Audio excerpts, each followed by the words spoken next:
gumita. Bata pa lamang ay pinagkitaan na ng talino at pagsisikap, kung kaya't nakamit niya ang maraming medalya sa iba't ibang larangan. Naging aktibong opisyal at miyembro sa iba't ibang samahan sa paaralan. Hindi rin siya pahuli sa larangan ng Boy Scout. Nakasama sa citywide competition ng Boy Scouts, nakamit ang membership at tenderfoot rank sa advancement training ng Boy Scout. Naging aktibong kalahok sa tagisan ng talino sa district level at nakamit ang 3 pwesto at tinanghal na kampiyon sa division level. Naging aktibong kalahok din sa Young Writers Conference ng Journalism at Science Investigatory Project. Muli niyang pinatunayan ang kanyang kakayahan nang makamit nila ang 3rd place sa district level, 2nd place sa division level sa larangan ng matematika. Naging kalahok din sa Invitational Australian Conference at Mathematics Teachers Guild Invitational Contest. At hindi rito natapos ang kanyang kahusayan nang maging aktibong kalahok sa Young Mathematician In-House Intensive Training Program ng MPG sa Naga City at isa siya sa mga top scorer. Siya ang tinanghal na Mathematician of the Year. Nakamit rin niya ang Leadership Award at Disiplina Award. Siya din ay pinagkalooban ng Congressional Award ni Congressman Rex Gatchalian for his academic excellence. Awarded to Vic Ashley G. Alentahan of Canubay West Elementary School in recognition of his outstanding academic excellence and outstanding extracurricular achievements, demonstrating the exemplary qualities in a student, befitting to be emulated as a role model in his school and community. Given the 6th day of April 2011 at Valenzuela City, Metropolitan Manila, Congressman Rex Gatchalian, representative from 1st District, Valenzuela City. Isa pa po, Certificate of Participation awarded to Vic Ashley G. Alentahan for having successfully participated in the 2011 Young Mathematicians In-House Intensive Training Program held on March 21 to March 24, 2011 at Naga City, Camarines Sur. Ang batang nagkamit ng may pinakamataas na karangalan, Vic Ashley G. Alentahan.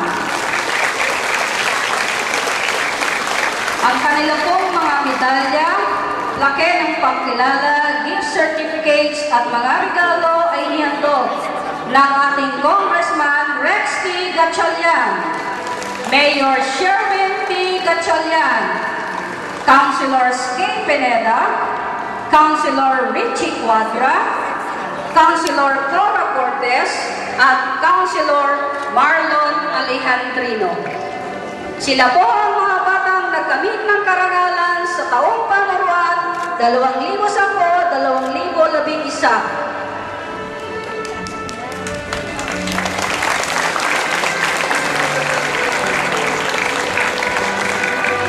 Maraming salamat and congratulations sa mga batang nagtamo ng karangalan.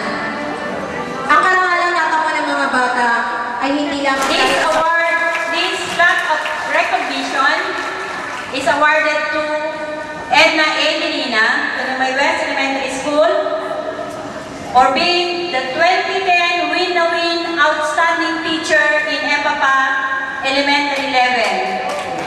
In recognition of her exemplary accomplishment and achievements, particularly in cognizance with Program of Excellence in Teaching of the Division of City Schools, Valenzuela, and City Government of Valenzuela, demonstrated by faith and devoted service, exceptional quality of leadership, lofty idealism, and impeccable record in public service that led to the improvement of academic performance of her school, district, and division. Awarded the 6th day of April in the year of our Lord 2011 during the awards day held at Kanumay West Elementary School, signed Dr. Floralisa R. Mayari, School Division Superintendent, Honorable Sherwin T. Gatchalian, City Mayor, Valenzuela. Palakpakan po natin si Mayor Valenzuela.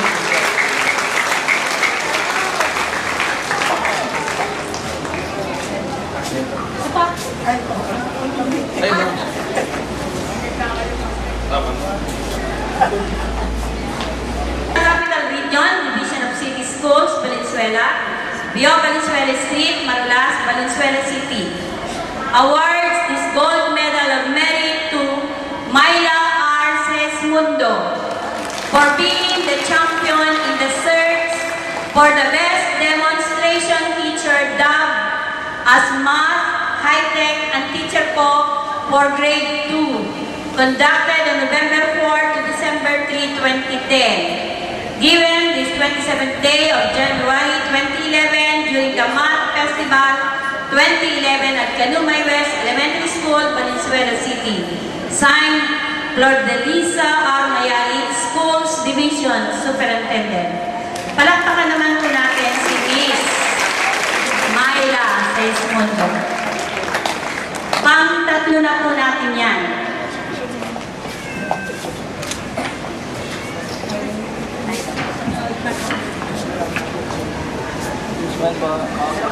One more.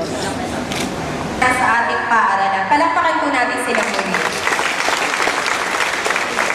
Pakinggan naman po natin ngayon ang talumpati na magmumula sa batang nagkamit ng unang karangalan, Vic Ashley G. Alentama. Mga panauhin, sa mga guro, sa mga magulang, at sa kapwa mag-aaral, magandang hapon po. This is it, ang araw na pinakahihintay nating lahat, ang makapagtapos at tumanggap ng diploma. Isang bagay na sasabihin mo, akin to, pinaghirapan ko to. Ngunit, ito nga ba ang katapusan o simula lamang?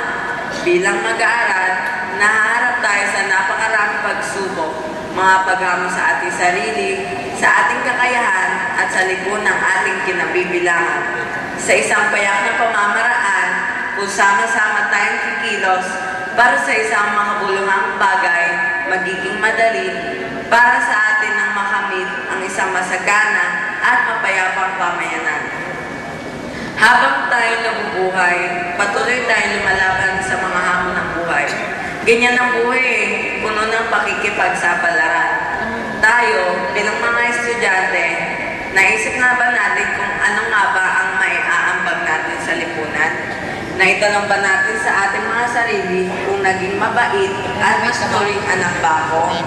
Naging masigasig ba ako sa aking pag-aaral? Naging mabuting impluwensya ba ako sa aking mga kaibigan at kaklase? Kung oo ang sagot mo, masasabi mo nga na may naitulong na tayo sa lipunan. Napakaganda para sa isang pamayanan na ang lahat ng kabataan nito ay nakapagtapos, na siyang nagpapatatag ng moral ng bawat individual. May mga pagkakataon sa buhay na naharap tayo sa mga pagsubok, mga panahong sinusubok ang ating katatagan at mga